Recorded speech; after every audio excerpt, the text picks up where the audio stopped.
How is everybody doing today? Today is a beautiful day, August 28th, 2025. And I'd like to thank you guys for joining me as always. I appreciate you. I love you. And I'm thankful for you.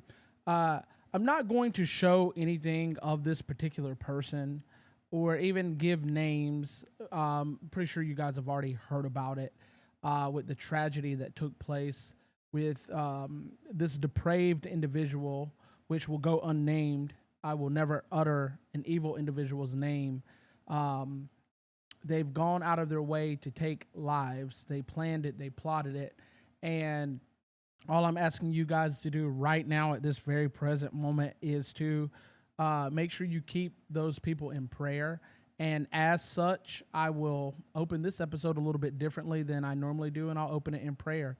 So, dear Heavenly Father, God, we thank you for this beautiful day, Lord. We thank you for this awesome opportunity, Father, to once again lift up your name, and your name is above all names. So, God, right now, we know that there is tragedy that has struck our nation, Lord. We know that tragedy has struck the world, Father. But, God, at this present moment, there are people that have lost their children, that have lost their loved ones, God. So, right now, I ask that you just deliver a peace unto those people, Father, that surpasses all understanding, as your word says, God. I ask that you just begin to go in and give these people rest in a time of tragedy, God. And Lord, give them answers, give them solace, Father. Keep them close to your heart, Lord. And I thank you for everything that you're already doing on their behalf, God. And I pray that answers are given to the world, not just those that are affected, Father. In Jesus' mighty name I pray, amen. We as a people have to stay present of who God is.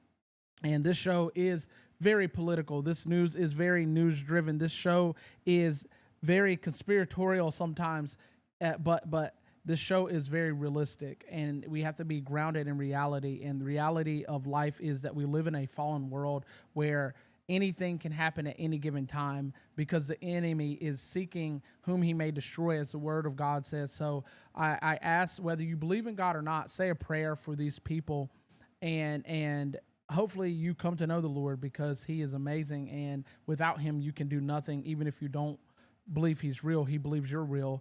So I'm just very thankful for life, because life is constantly being lost, especially through tragic means. So just keep those people that lost family members and loved ones lifted up in prayer. And we're going to jump right into the show. Again, as always, I appreciate you guys for being here, showing up time in and time out. So let's get to it. Our first segment is Alligator Alcatraz. It's weird, because you see that Trump every time is doing something constitutional, and you see this these activist judges, because there's more than one, going out on the hunt, going out on an attack. And this is absurd overreach from activist judges, and they're attempting to shut down Trump's dealings in any and everything that he does. And in this case, they're trying to shut down Alligator Alcatraz. It's under fire, and it's almost legal, I guess you could say it, because the Supreme Court laid down a ruling not too long ago that there were no more such things as universal chess moves by these inferior courts to shut down, Article 2 actions of the president, that they had to bring suit against the actions of the Trump administration in order to stop these things. And they've done it. The federal judge, Kathleen Williams, has issued a preliminary injunction, which she did it the right way, I guess you could say, and is shutting down parts of Florida's Alligator Alcatraz. And she's also shutting down temporary movement of new prisoners to that area, or detainees, as she calls them. The second part of this is that they have the environmental excuse. The ruling has handed down a environmental grounds. That's how they got this injunction, is that they used the enviro freaks, as I call them, to come out and say, you're destroying the land. It's federally protected, and this, that, and the third. And they're using the Mikosuke tribe, I believe I said that correctly, to sue and they're arguing that they are that the camp, as they put it, is in violation of the National Environmental Policy Act, and no environmental review has been conducted to get this lawsuit. They're just saying it out of their mouth, and this activist judge, that's why I said it was kind of legal. This activist judge has jumped right on it and said, yo, boy, we're going to get him. We're going to shut Trump down. What is wrong with you people? Honestly, we have horrific things happening any and every way they possibly can, and only the people that are violent criminals are being taken to this area, but you're stopping Trump from moving any more people there. Do you like life being lost? We opened this show with the fact that there was tragedy, but no one likes to remember or think about the tragedies of violent, vile human beings in general, not just illegals, but in general, being in our nation, doing things to people.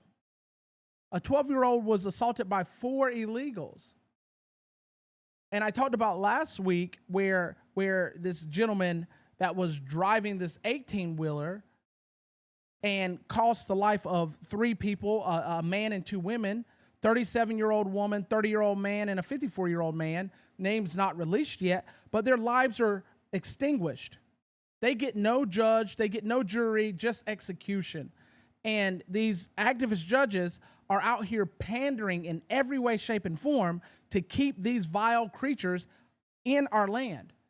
That guy, Mr. I think Singh is his last name, he was illegal. He came here illegally in 2018, and good old Gavin Newsom of the great state of California allowed this man to receive his CDLs to drive 18-wheelers. And then he proceeds to make an illegal turn in an official use only area. 3 lives gone. Now, you could have said, oh, well, the people must have been texting and driving. Most roads in Florida are 60 to 70 miles per hour. How quickly do you think someone can slow down? Especially if you're in a flow of traffic. And now you have these activist judges trying to put a halt on things that are lawful and legal.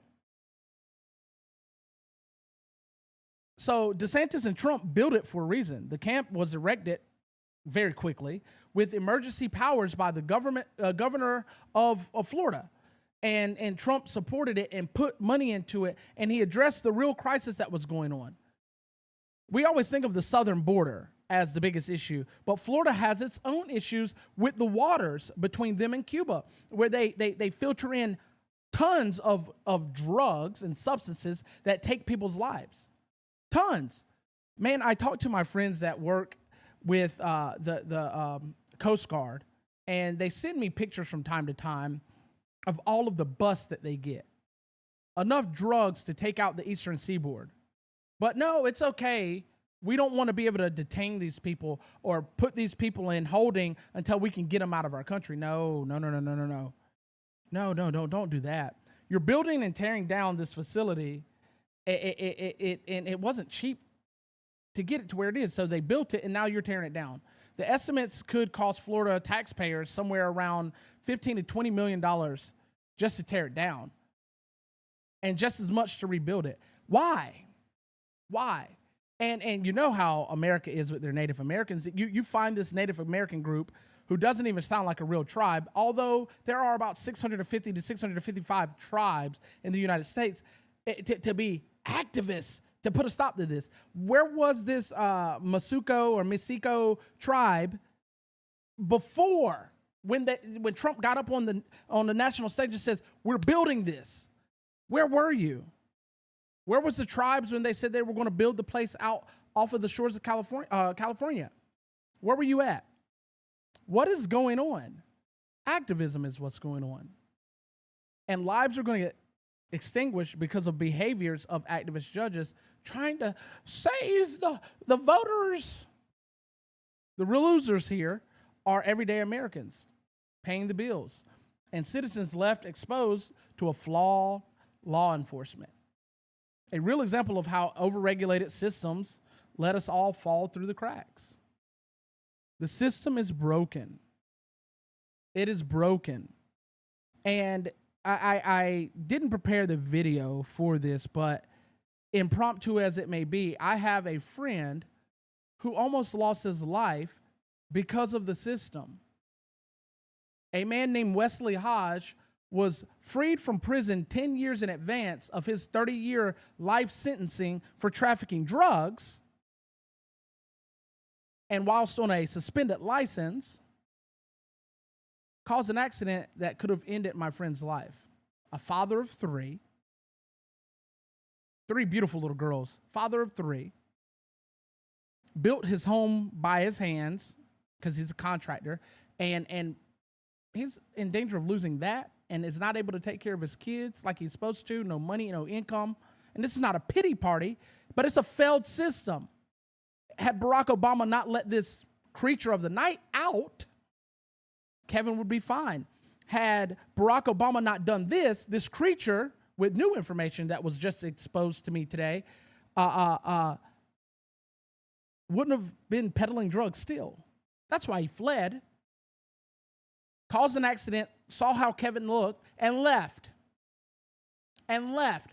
Not because he was in horrific nature of seeing this man dead or lifeless on the side of the road, because Kevin survived, but because he saw this man and said, oh man, I have drugs. Oh man, this is going to get me in trouble, and left.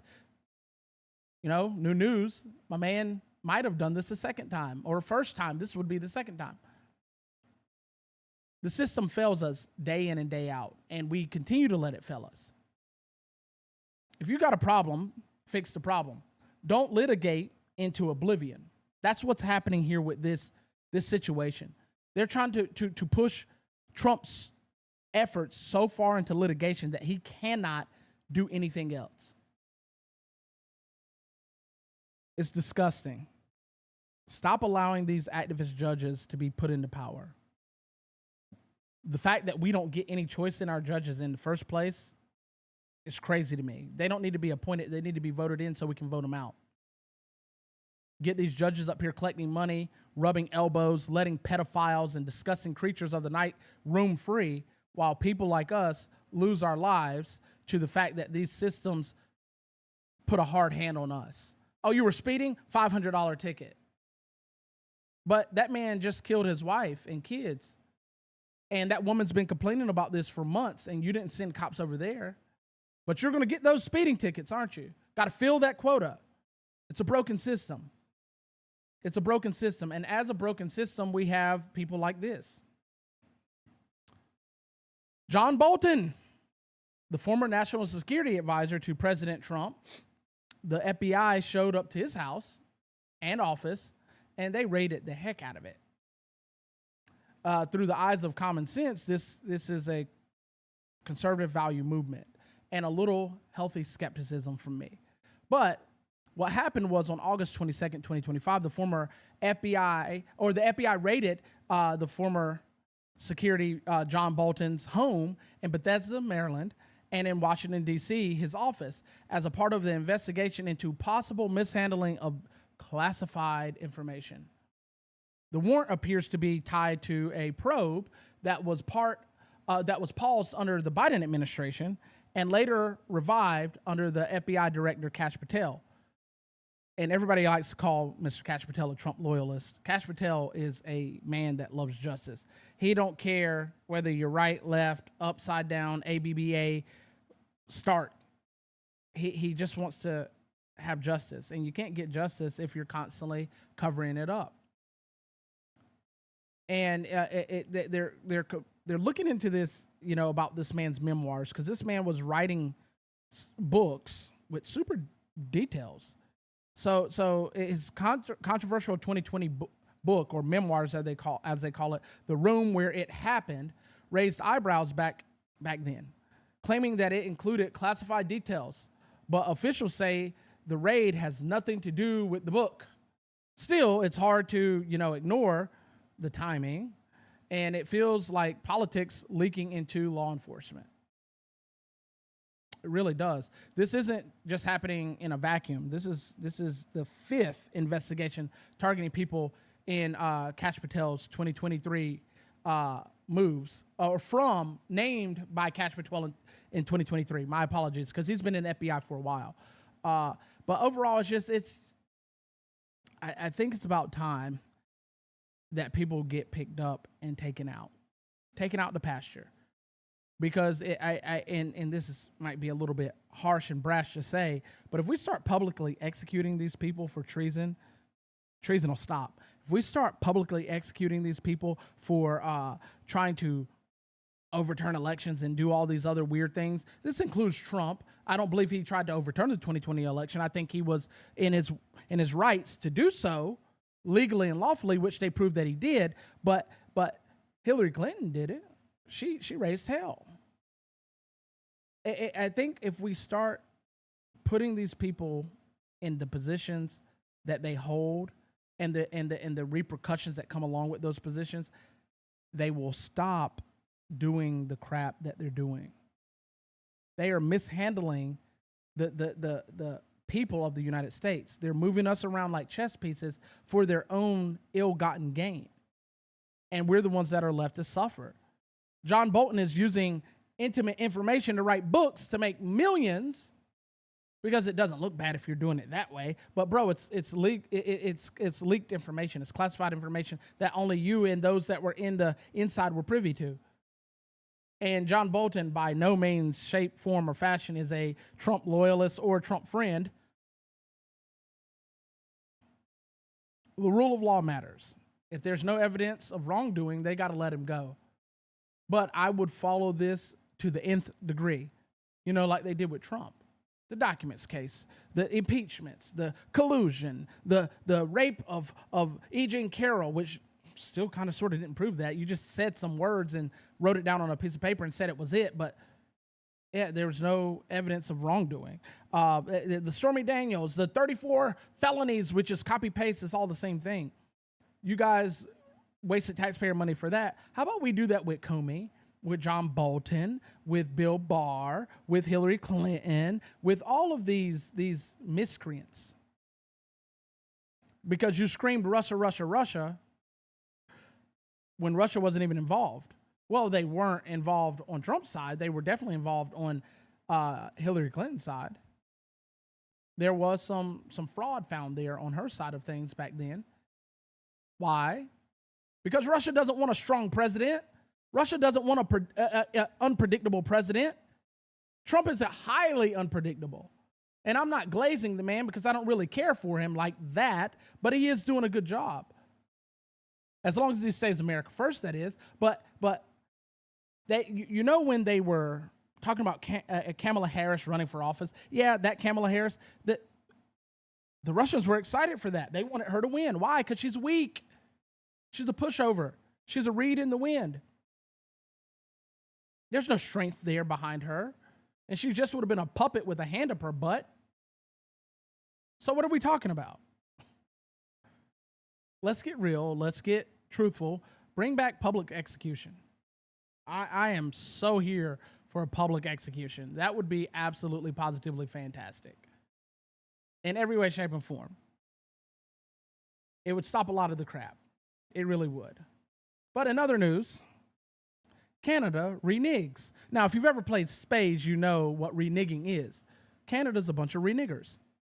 I said what I said. Yeah, they talked big under Trudeau, Mr. Blackface himself. They talked real big under Trudeau. And then they get this Carney fellow in who's not even Canadian. No, he's not even Canadian. It's funny. You got someone leading your nation like Mexico that's not even Mexican. She's an imposter Jew. Got her leading your nation. But I digress. Y'all do what y'all do, boo-boo. That's why your countries are upside down and flipped inside out. However, Mr. Carney is reneging. Canada just hit the brakes on the tariff retaliation against the United States is what I'm talking about. It seems to be that Canada is wised up. They talk a big game, but they did not carry a big stick. Trump carries a very big stick with the intention of casting a very big shadow with that big stick. So what actually happened? On August 22nd, a lot happened on August 22nd, 2025. Canadian Prime Minister Mark Carney announced that Canada will remove many of its retaliatory tariffs on U.S. goods, but notably tariffs on steel, aluminum, and autos. Well, those are going to remain, but they're removing all the other stuff. Why? I wonder why. Could it be that had something to do with the, U.S., Canada, Mexico agreement? Could it be that because they violated that agreement under Biden and they thought that Cammy was going to win, that they were going to continue to violate that agreement? Yeah, Trump got in office and said, oh, we're going to tariff the hell out of you. I thought Canada was so tough. Thought Mexico was so tough. I thought the tariffs didn't work. Well, when you're holding all the chips in the game and you make up 77% of their total income for their nation, yes, we purchase 77% of Canada's goods overall, not what's that word they like to use? Not per capita. We purchase 77% of all of their goods. What ends up happening is if daddy doesn't want to purchase anymore, it cripples you. And we can outlast them not having their stuff. So they bent the knee, just like Mexico did. Because you'd be foolish to not uphold an agreement that you agreed to, and then you renege on it because, well, we got a new president, and he seems to be dumb, and they won't notice that if we renege on the U.S., Canada, Mexico agreement. You did. You did. For all intents and purposes, Trump is doing exactly what he said he was going to do. And then now that these tariffs are doing good, the liberals have switched. They're stationed. Oh, well, he didn't put the tariffs on like he said he was going to. He removed them. He's a liar. The tariffs did what Trump wanted them to do. Why would he keep them on if that brings them to the table to negotiate, and they negotiate in good, what's the word? In good conscience and honesty, kind of like the Philippines. 19% tariff on them, but 0% tariffs on us. The EU buckled. Canada buckled. Mexico buckled. Taiwan buckled. China is still buckling. You don't tell your customers what they're going to do. The customer dictates what you're going to do. And that's the way it works. Now, is there going to be any domestic backlash? Probably.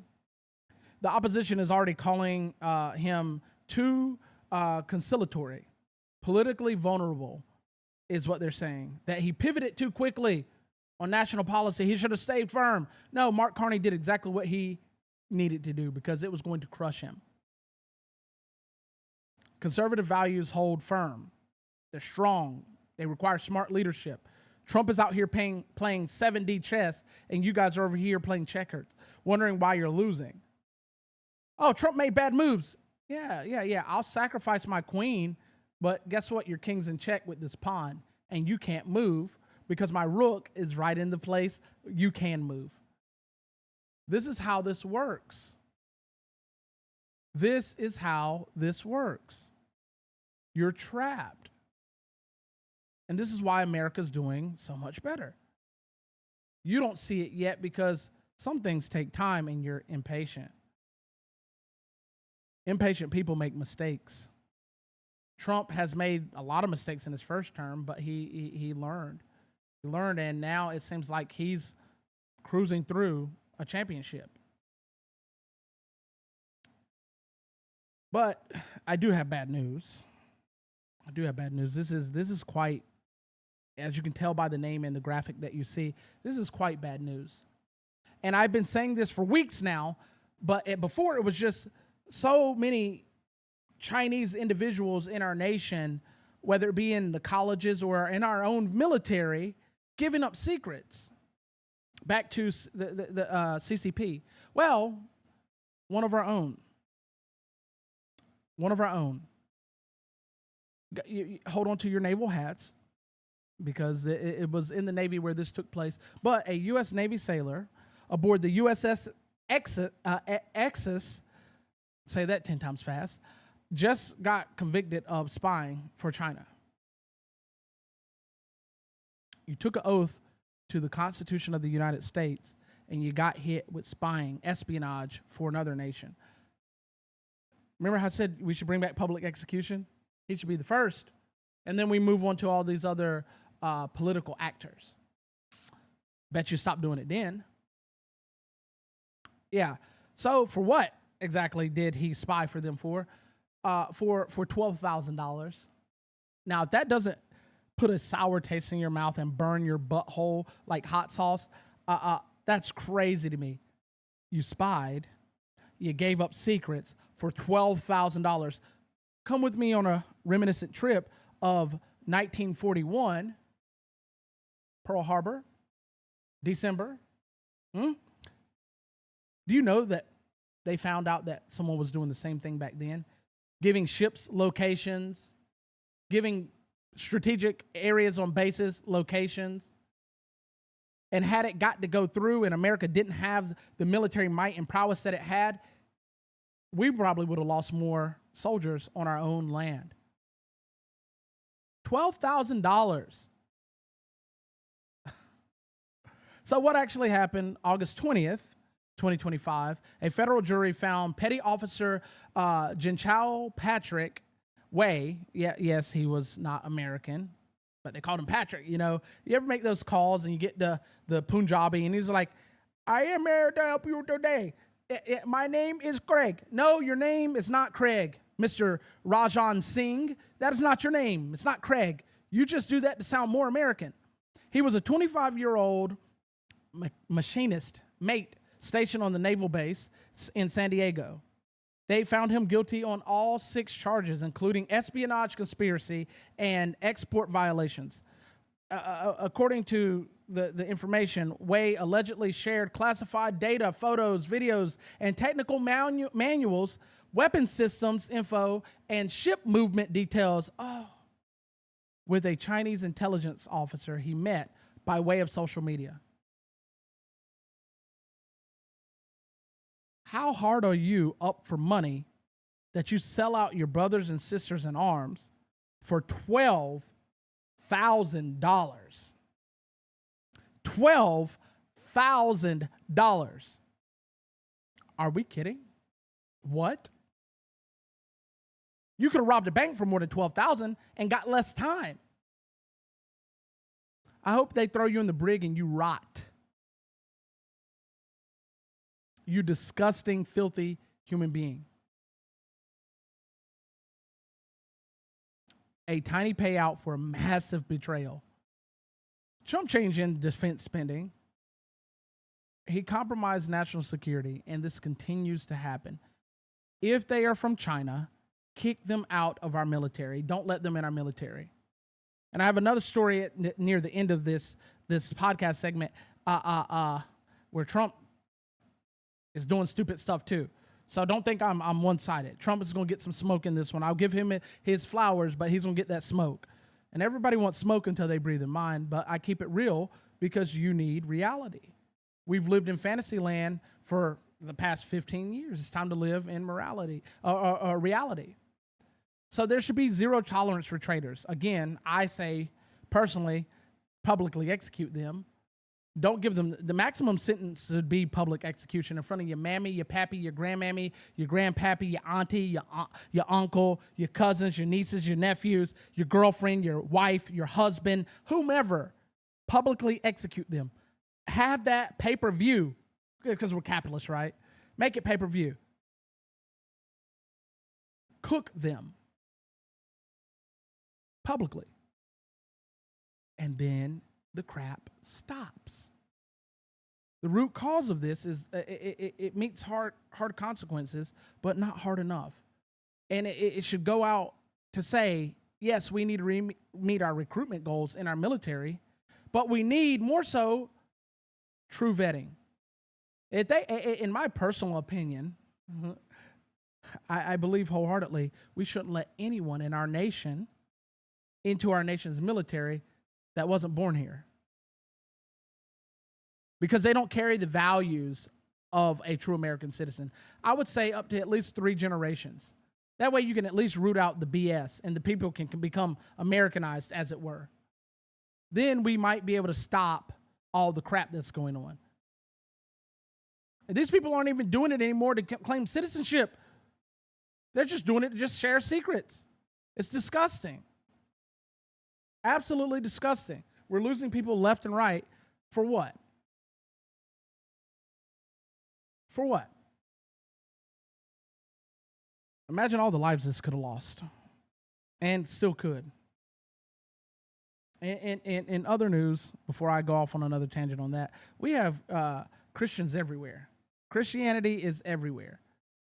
So, a Christian cross, yes, a Christian cross, a plaster one, nearly 1,400 years old, was just dug up in Sir Bani Yas Island in Abu Dhabi. It's not just a relic. It's a Middle East or middle of the desert mic drop, because you know how they say, oh, well, Christianity wasn't here until the white man brought Christianity to. No.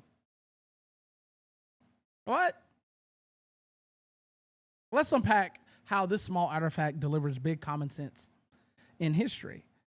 So archaeologists recently discovered a 30 centimeter, which is about 1 foot, stucco plaque in the shape of a cross, nestled in a what had to have been thought to be an ordinary courtyard houses until now.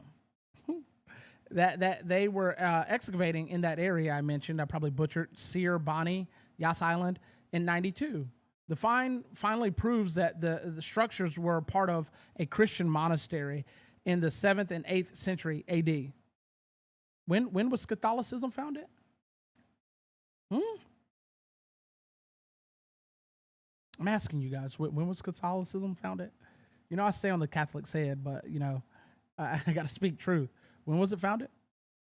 Why this cross hits the nail on the head is that it's solid proof that we never had concrete proof before, said the archaeologist Maria Gachowski, until they turned that plaque over.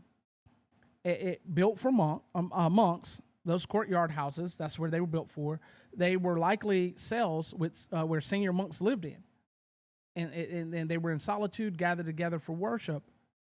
But in our belief, we think that monks are only Buddhist monks, and they have vows of silence. By the way, just to let you know, 70,000 monks broke their vows of silence.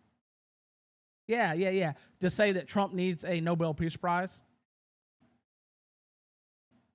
It's crazy, isn't it? So, this is a hidden legacy. The broader monastic site was first uncovered back in 92, as I said before, representing a church of the East, often called Nestorian. Butchering these words. Sorry, I apologize. They thought to be active well into the early Islamic era. So something even before Islam was big. The latest cross features a stepped pyramid motif on it. And this style is seen in places like Iraq, Kuwait, and it's always going to be something reflecting the church of each regional ties, which is crazy to me that people don't read the Bible, because I'm pretty sure Paul talks about going to Asia all the time to tell those people about God. So why would they not be able to find this, cross there? Paul did a lot of traveling. So this is a big win for Christianity as a whole, because we get to see that those that believe it's a fairy tale and fake because they don't have any concrete proof. Here's some more concrete proof. There you go. It's awesome. Next, we have a follow-up on the federally armed. So if you guys have been living under a rock, you probably don't know this, but just to give you a heads up, they are working very well with the National Guard being in D.C., and things are down. Carjackings are down 87%. Murders down They were bragging that it was at a 30-year low, but now it's literally down. They cited a 22% drop in all violent crime in less than a week. This is crazy to me. This is crazy to me. They went 12 full days without a single murder, which is not the record because the record is 16 days, which happened earlier this year. But it is good to see that it's working. And that's what the second image I have here for you guys depicts. If I can get it to unlock sometime today. Yeah, they went 12 straight days with no murder. And then this guy did do that, open fire, and killed someone, and they caught him immediately. Immediately.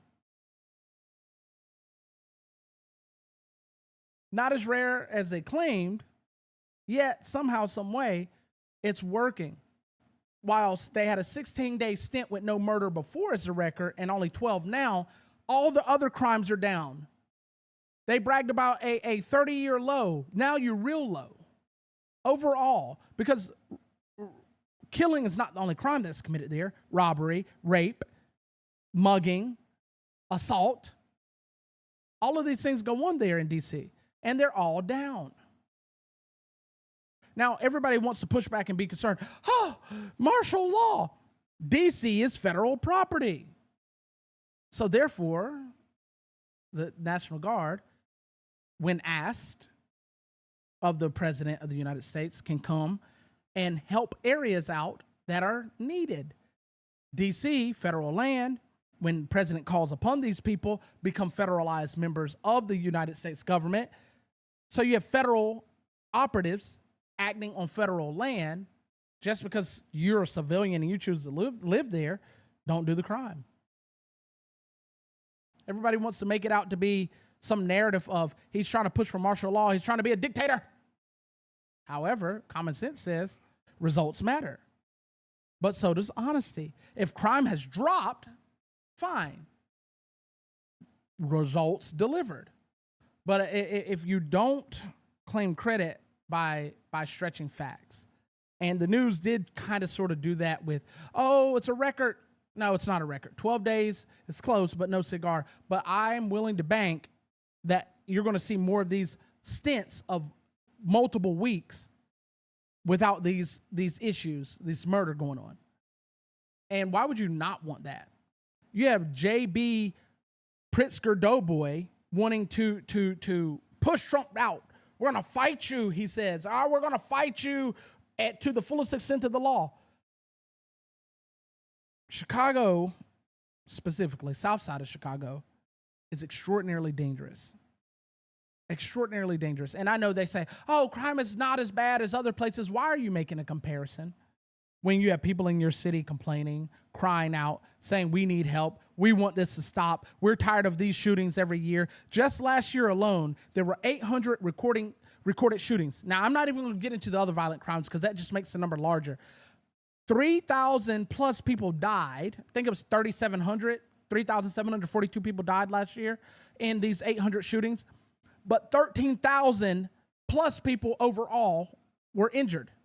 That means that these are drive-bys. They're only counting as single instance where someone decides to pull a weapon out and shoot as one, which is fine. You can do that. But they do that to make the numbers look low. But 800 versus 13,000 injured? 800 reported shootings, 13,000 people injured. That's, by the way, 13,000 on top. So you got to add the other 3,000 to that. So I would say 17,500 overall lives affected by gun violence. Just in 1 year. But there's no problem there. That's just in the south side of Chicago. Illinois is a whole state.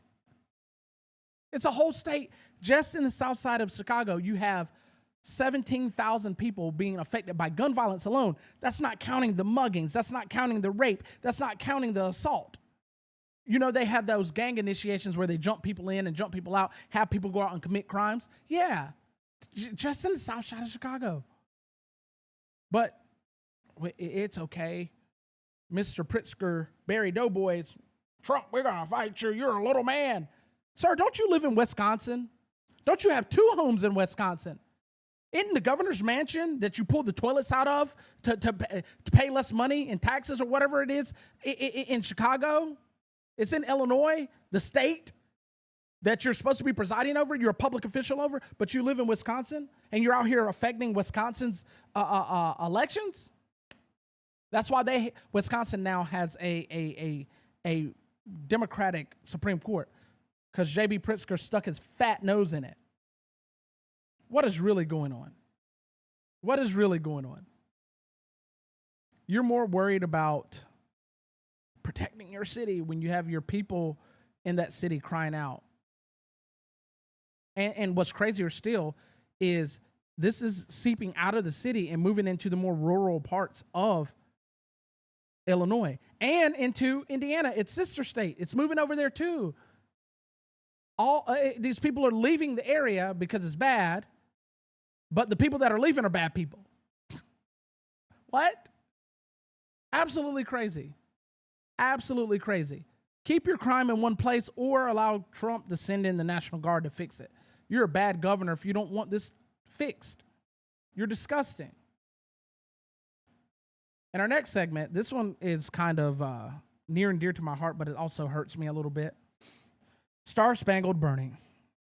The problem with Trump's new radical executive order on flag burning is that it may not be constitutional, and that it's technically going against the legal protocol of the 1989 court case that the Supreme Court presided over, where it said that burning flags is an expression of free speech. An expression of free speech. What? It's crazy. However, the order demands prosecution of flag burning where it might incite violence. And this is where people get it twisted at, because they didn't read the executive order. I actually read it several times before my segment because I hadn't had time to get to it yet. But I read it several times before my segment to familiarize myself with it. But it seeks to prosecute flag burning, listen to the words because words matter, right? Where it might incite violence or otherwise violate unrelated laws like environmental or peace disturbances.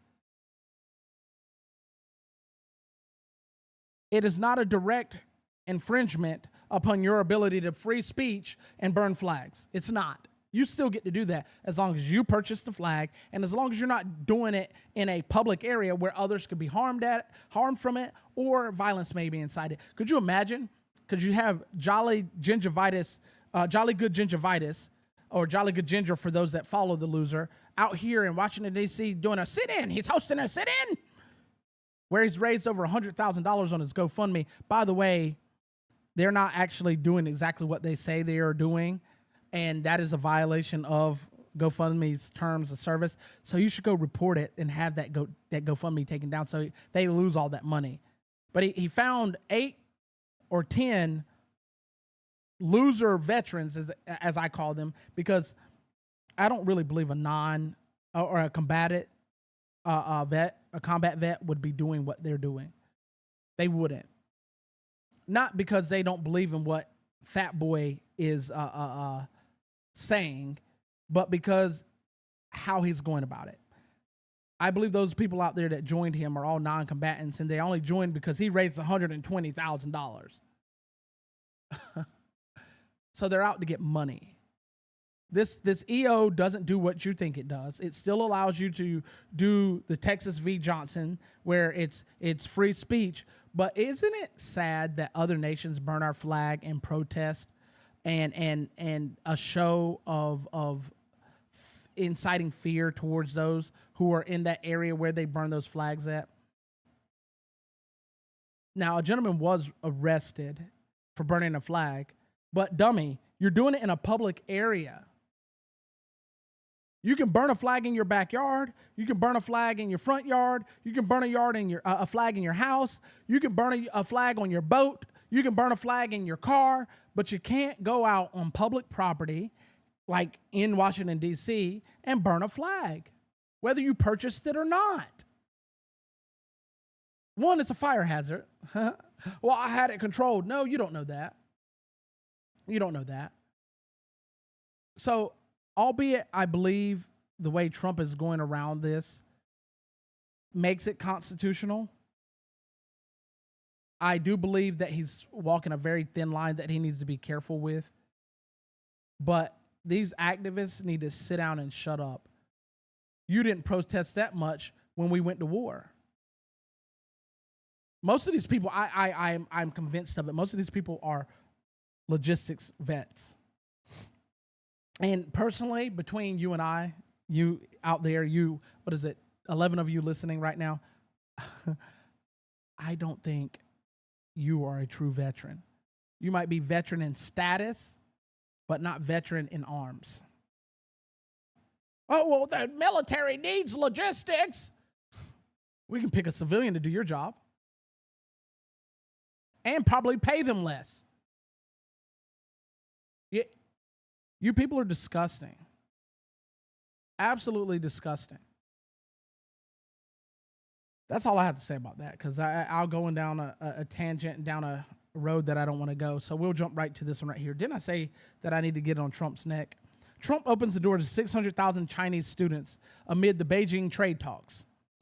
This move reverses previous administration plans to revoke visas for Chinese nationals. Trump, this is not America first.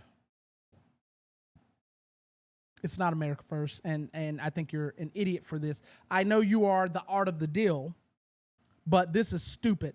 Especially with, you had to have been told about all of the Chinese people selling secrets and using agro-terrorism, but coming over here trying to poison our food and our crops. You had to have heard about that, Trump.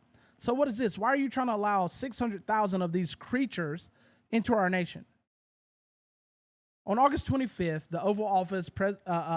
from the Oval Office, President Trump bluntly announced that the U.S. will allow 600,000 Chinese students, more than double the current 270,000 students here. And only months earlier, like I stated, the Secretary of State, Marco Rubio, declared a hardline plan to aggressively revoke visas to get these slant ties out of here. And yes, I used a derogatory term, because if you come over here to my nation to sell secrets back to another nation that has plans to uproot and destroy and kill people in this nation, or just get rid of our crops by using bioengineered diseases for certain foods, you're not deserving of, respect. So I don't respect you. You're trash. But back to Trump. Trump, this is stupid. I rock with you on a lot of things, but this is stupid. I also thought the strike in Iran was stupid, because not that the strike itself was stupid, but the fact that you let Benjamin Imposter Jew Netanyahu jerk your chain along with Uncle Lindsey Graham, or Auntie Lindsey Graham rather, because he ain't a man either. He's got a clam purse between his legs. Come out here and say, "Oh, we need to help Israel." Israel can defend themselves. They just don't want blood on their hands. They're using you as the whipping boy. Go on out there, boy, and do that work. And you go out there and do it like a dummy. For what? To prevent war? Iran's been popping off at the mouth for a long time. Iran's been dropping bombs over Israel for a long time. They don't really hit. Why didn't Israel retaliate? If you drop bombs on us, why don't you just go in there and lay waste to them? You have the prowess, you have the power, you have the might to do so. Why do you need us to do it? So no, this is not America first. This is a bad idea, bad move. You're almost going to blows with China over tariffs, and now you're trying to let people in for a deal. This is a bad deal. It's a bad deal. Yeah, and I think you're dumb for this. I don't think you're stupid. I think this is a dumb move, because I don't see the end game here. Because let's say out of that 600,000, only 1% of them are of the spy nature. That's trouble. That spells trouble for us. What are you doing? I mean, just a couple of weeks ago, they wouldn't even let somebody out of China, they put an exit ban on all U.S. nationals from leaving China. They wouldn't even let the man that was visiting his family members over there leave. And they didn't even give you a reason why. But you're trying to let 600,000 people into our nation? Imagine 1% of them being spies for the CCP. 1%. I would believe and go as far as to say that there's probably 25% of them are actual spies. If you do not do this for the dragon, the red dragon, we will kill your family. So these people are threatened into doing what China says. Some do it willingly, but the other ones, are threatened to do so. Not America first, like I said. I don't believe it's America first. And if you continue in these actions in this fashion, I'm going to have to speak out more about you. But our last story of the day, the veteran thief. The veteran affairs employee, or a veteran affairs employee, accused of stealing $85,000 in disability benefits. I hate the words that they use because they do wordplay with this crap. He stole it. Edmund Anadio, 64 years old, from Gloversville, New York, a full-time VA employee in Albany. He was arrested for defrauding disability benefits, illegally pocketing the $85,000 between 2021 and 2024 by falsely claiming disability himself, retired early in 2025. The benefits theft occurred in 2021 to 2024, and the arrest was just made August 27th. What is going on in our nation? What is going on? You're supposed to be an advocate for these people, to help these people, but you're stealing from these people. And it would be one thing if all these other agencies weren't involved. The U.S. Attorney's Office was involved. The acting U.S. Attorney John A. Sarcone III. The SSA Office of Inspector General was involved from Boston and New York. And it's taking all of these resources to go after this and look into this. That's taxpayer money. That's taxpayer money. All because some jerkwad wanted to steal $85,000. Can't even buy a house for $85,000. Heck, you can't even buy a brand new truck for $85,000 just about. What are we doing? But you got that money. Now you got jail time facing. It's crazy. Absolutely crazy. Guys, as always, I appreciate you. I thank you, and I love you. So if you can do me a favor, if you're new to me, hit that bell, that notification bell, so you know when I'm going live. And you hit that subscription. It don't cost you a dime. It just subscribes you to me so you will know when I am live. And please, by all means, come back and see me. Our verse of the day comes from Ephesians 4:32. And it says, "And be ye kind one to another, tenderhearted, forgiving one another, even as God, for Christ's sake, has forgiven you." I appreciate you. I thank you. And as always, make sure you're not one of the ones that can't see the forest through the trees. Have a good one.